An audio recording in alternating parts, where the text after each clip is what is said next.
बाजरा एक super food है, ये हम सबको पता है। वेट लॉस जर्नी जो फॉलो करते हैं उनके लिए तो ये बहुत ही अच्छा है, और स्पेशली जिनको शुगर की भी बीमारी है और नॉर्मल रोटी नहीं खा सकते हैं उनके लिए भी बाजरे की रोटी एक बहुत ही अच्छा ऑप्शन है। तो शुरू करते हैं बनाना बाजरे की रोटी।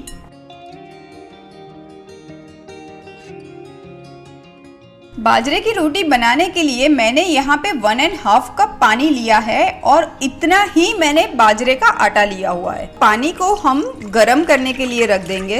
अब ये देखिए पानी तो अच्छा खासा गरम हो रहा है, बस यही टाइम पे मैं इसमें ऐड कर देती हूँ थोड़ा सा नमक।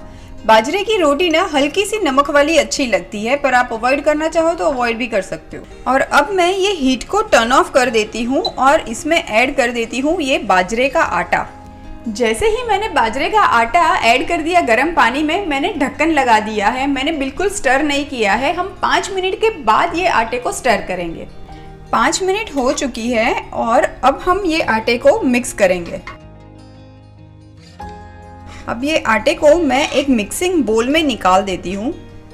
अब देखिए ये आटा अभी भी अच्छा खासा गरम है। हम ये गरम आटे को ही अच्छे से मल देंगे, जैसे कि रोटी के आटे को मलते हैं ना, वैसे ही।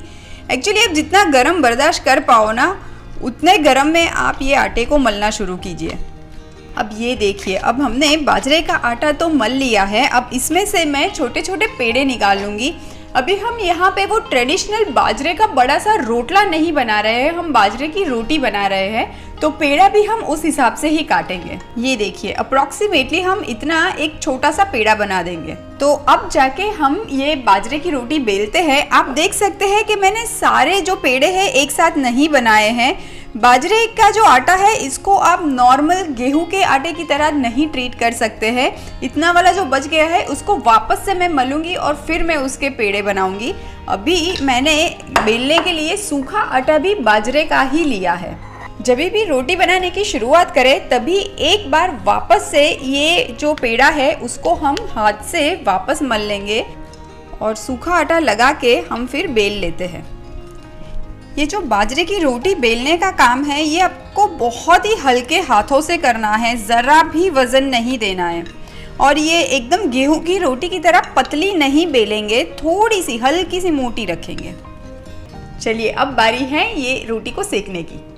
अब मैंने ये तवा गरम करने के लिए रख दिया है। ये मीडियम टू हाई फ्लेम पे रखा हुआ है। 5 मिनट हम ये रोटी को एक साइड पे सेकने देंगे और उसके बाद हम पलटा के दूसरी तरफ भी 5 मिनट सेकने देंगे।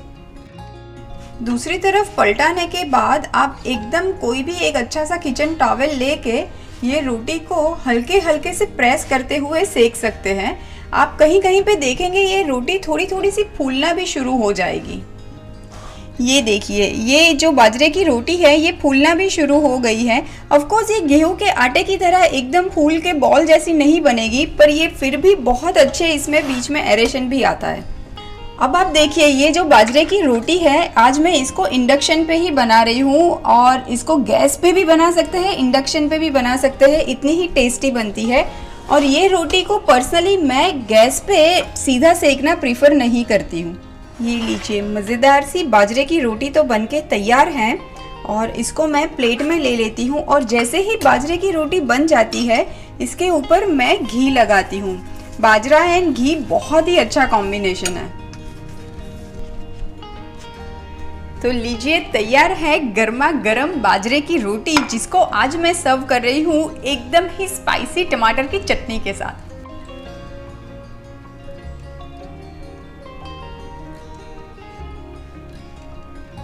तो तैयार है गर्मा गर्म ग्लूटेन फ्री बाजरे की रोटी। ये देखिए, और ये रोटी ना बाजरे की रोटी इतनी सॉफ्ट भी बनती है।